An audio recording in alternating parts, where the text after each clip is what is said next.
converting Skyrim models to work in 3D isn't all fun and games. Listen, I do very much enjoy doing this, but you gotta remember sometimes, they're not exactly the most optimized.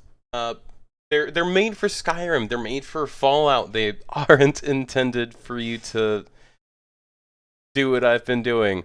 Um, so let me just show you a quick little sneak peek of what I'm working on.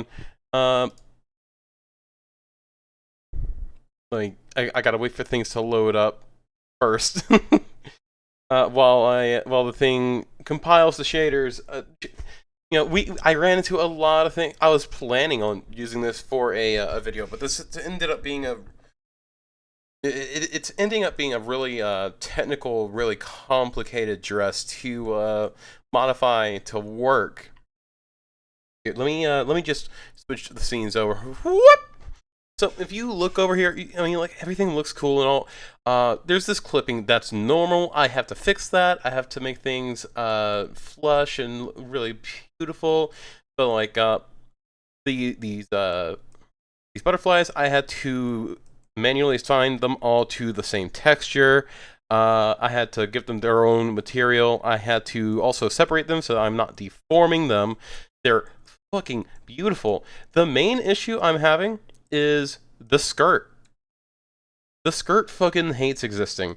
So you'll notice it's got an inside and it's got an outside. And if I'm on the inside piece of the skirt with my actual model, I end up clipping basically no matter what, which means that I have to sculpt inside and I have to sculpt outside in order for the skirt to fit. The skirt also has some kind of odd dimensions, so I also have to make this look right. It's an amazing skirt, and then I'm also gonna have to rotate the bucket, and then everything. I had to re-export a lot of these textures from DDS files into PNGs because the transparency didn't want to work properly. And just a normal thing that I always have to do every time that I convert a Skyrim or Fallout mod's armor or dress into a VRM usable model is I have to actually convert the shader over to VRM, which is easy enough if it's got transparency. Otherwise, I have to go through actual image editing with GIMP.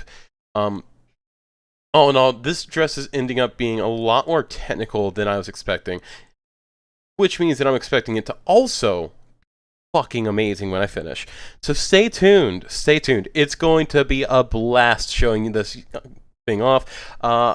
After this, I'm probably going to set up a few armor sets from Skyrim and Fallout to use in shorts and skits. I'm planning on using this basic format of just converting from Skyrim and Fallout into VRM so that I can make shorts for D&D. It's really fun. Also, don't be afraid if you want to do this yourself. It's a dive in. You've got to get NIF you got to get Blender. You have to have Unity set up with Unity VRM, Unity GLTL, and VSF plugin. Don't be scared. It seems like a lot. It really isn't.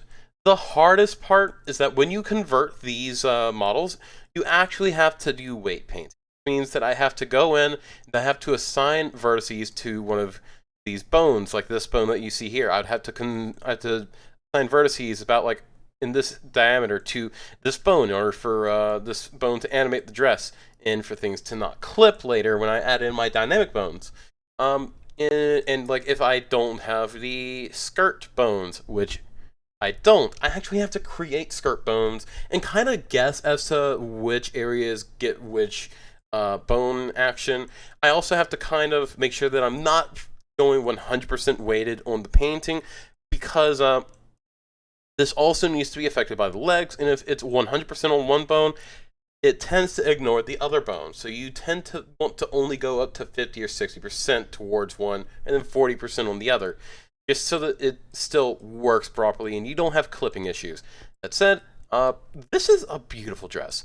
If you if you have issues, if you want your own sort of dress, I recommend going to Nexus Mods, finding a dress that you like for Skyrim or Fallout, and using Nisco to just grab it, convert it in Blender. You're gonna have to like do a lot of stuff, scaling, rotations. You're gonna have to sculpt it out a little bit. Hey, that's fine, because ultimately it has beautiful end products. 100% worth the free $99 that you're paying to models. The only thing that you have to be careful of when you do this, however, is you need to be sure that you credit the mod authors. For instance, this is a Raider outfit by Eleonora from Eli's Armor Compendium. I highly recommend that you try out the mod. There's going to be a link to Eleonora's Armor Compendium in the description. This, however, this is a dress from the Witchy Armor Extravaganza, Witchy Accessories Pack Extravaganza beta mod for Skyrim Special Edition. So I'm also going to give a link to that in the description. I'm also going to link Nifscope, some of the things that you need to kind of get started with this. That said, here you read the manual. Much love and stay sexy, and I will see you guys later. Bye-bye!